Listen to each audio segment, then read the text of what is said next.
Hello, brains! If you watched this video, you know how helpful routines can be. But as people with ADHD, we like to change things. Jobs, cities, majors, and whenever we go through a big change, whatever routines we built for ourselves naturally get disrupted. But that's okay. We will rebuild. Here are 8 tips to help you rebuild your routines and get on with your life. 1. Keep what you know works. It can be tempting to start with a blank slate, but the less you change, the quicker you'll adjust to those changes. So anything you liked from your old routine that would still work with the new one, consider keeping. 2. Design the rest with you in mind. Hang on.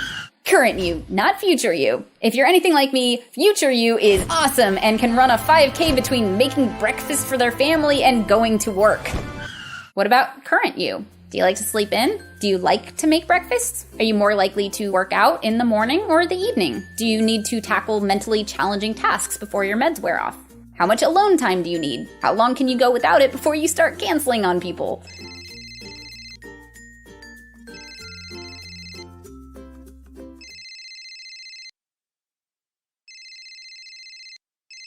These are all helpful things to take into consideration. 3. Give yourself plenty of white space in your schedule. Remember, transitions will probably take longer at first because you're not used to your new routines yet. So set yourself up for success. Give yourself extra time between your new routines in case one takes longer than you expect. Personally, while I'm adjusting to my new schedule of working on the show full-time, I'm giving myself a full hour between my morning and afternoon routines, and then a couple hours before bed so that if work runs long, I still get to sleep.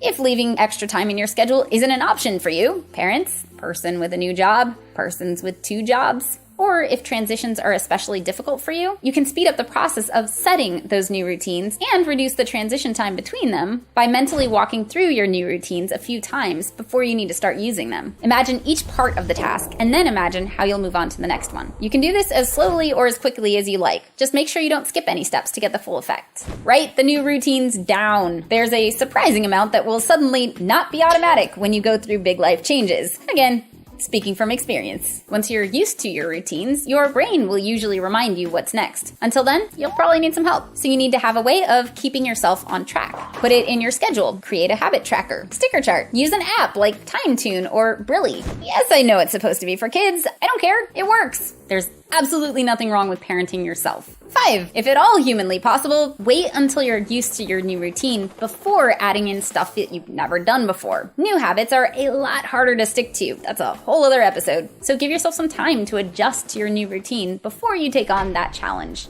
Going through big changes is not the time to try and create your perfect life. Though yes, I too am tempted to do all the things I've ever wanted to do now that I am doing this full time. But I know if I want to create new habits that last longer than 5 days, it'll be a lot easier if I have solid routines in place to plug them into. 6. Manage your stress levels. Change, even good change, is stressful. Expect small, unexpected changes to affect you more than usual right now because they're not really small changes. They're peaks on a mountain of giant changes. Sometimes they're going to push you over the meltdown line. So if you find yourself crying in the middle of a grocery store because they no longer carry your favorite ice cream, it's totally normal, is what my psychiatrist told me.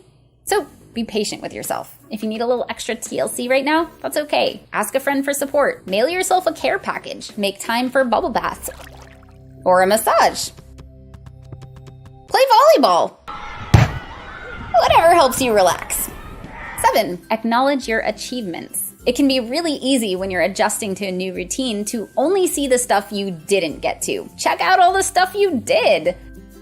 Even little things like getting to work on time that you might otherwise take for granted are a huge victory when you did it with a new routine. So go! Get yourself some froyo. And finally, 8. Tweak as necessary. If anyone gets all of their routines right on their first try, I'm gonna be very annoyed.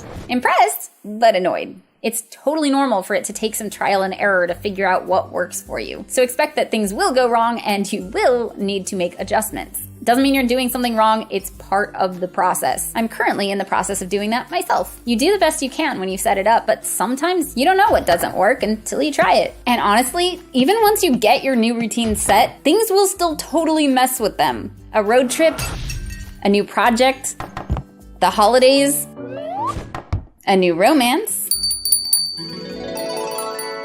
a new pet, Or even just an unexpected phone call in the middle of your day will sometimes totally mess with your new routines. And that's okay. We will rebuild.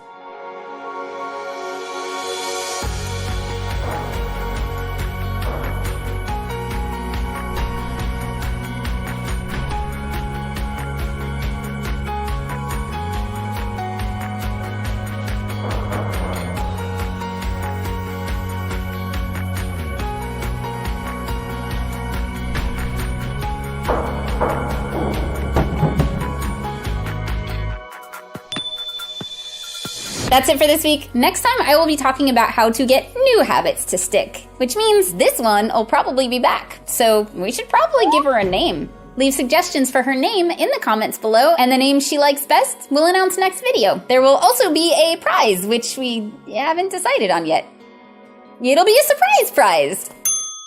Huge big thank you hugs to my brain advocates and all my Patreon brains for making it possible for me to spend way too much time playing with dominoes. I really love this job. Usually. Good luck with your routines, and I will see you next week. Bye, brains!